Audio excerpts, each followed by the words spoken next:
Hello friends, आज आम जाना ओडिशार लोककला। ये जो ओडिशा सरकार आमर जो प्रोग्राम टी आनी कार्यक्रम टी आनी सुरभि शिशु महोत्सव 2024 ताहारी उपरे यही कार्यक्रम टी पर्यवेसित ये भिडियोटी देखि नियंतु। ता पूर्व पंडा क्लासेस यूट्यूब चैनल को लाइक एंड सब्सक्राइब करने का विशेष अनुरोध। आसन ताले आमे यही वक्तृताटी जानि नवा।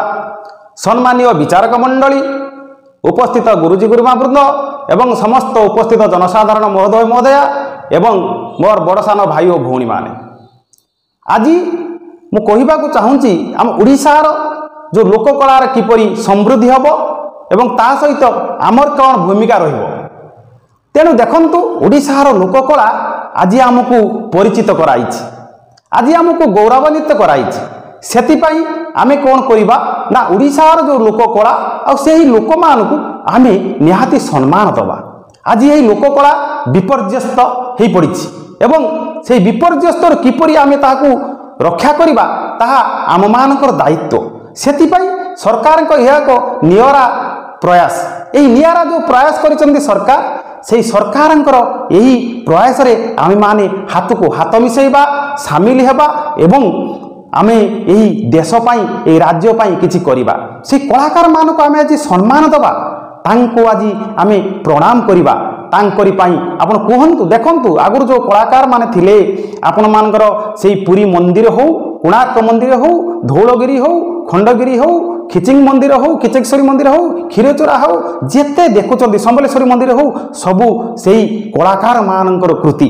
एवं ता सहित आपण मान जेते मठ देखुचंती, जहाँ सब देखुचंती, जो नदीबंध प्राकृतिक शोभा देखुचंती, आमर जो वन्य जंतु अच्छी, जो गिरी बनानी पहाड़ अच्छी, ते आमको शोभा द्विगुणित करुछि। ता सहित आमर जो तारकसी काम, पिपिलीर चांदुआ, संबलपुरी साड़ी, जो पाट बस्त्र ब्रह्मपुरी पाट, ये जो प्रकार सब गुण रही आमको आहुरी परिचित कराई सारा विदेश रे। तेणु आमे माने कौन करिबा ता सहित आमर जो कवि लेखक जो अतीतर रही आमर जो गौरव, आमर जो साहसी वीर माने थिले, से माने आमको मध्य तांकर गारिमारे गारिमित करचंती। आज आमे सेमान को भूलिबा नहीं। यही जो ओडिशार लोककला देखंतु, जो केंद्रा वाद्य अच्छी, जो बाउंसराणी खेल अच्छी एवं ता सहित जो भागवत टुंगी, सेठी जो आमे संस्कार पाउथले, नैतिकतार शिक्षा पाउथले, ताहा आज हजि जाउची। आमे से भागवत टुंगी माध्यम से बाउंसराणी खेल माध्यम आम से जो दंड नाच, जो छौ नृत्य, जो पाइक आखड़ा, यही सब आमर जो कलाकृति रही हजि जाइथिबारु आज आमे ताको मने पकेबा। यही विद्यालय स्तर आज आमे ताको जदि मने पकेबा, ताको जदि पालन करिबा, ता पई जदि समय दबा, चिंता करिबा, ताहाले आमर ये बंची रहिबो, आमे तार सुरक्षा करि परिबा एवं ता संरक्षण होई परिबो।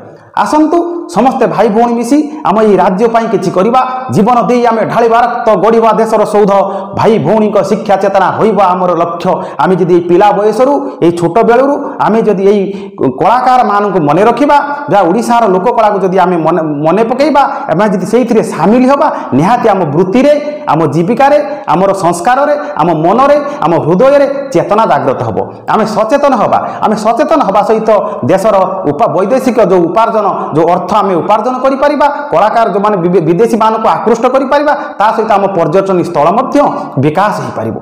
एही ओडिशार जदि आमे जो लोककला को जदि बंचेई रखिबा, ताहाले निहाती आमर ए राज्य, आम देश दिन गौरवान्वित हबो आम पाई। आसंतु आमे समय मिलिमिशि एहाको आगे नबा, एहा करिबा। बहुत बहुत धन्यवाद।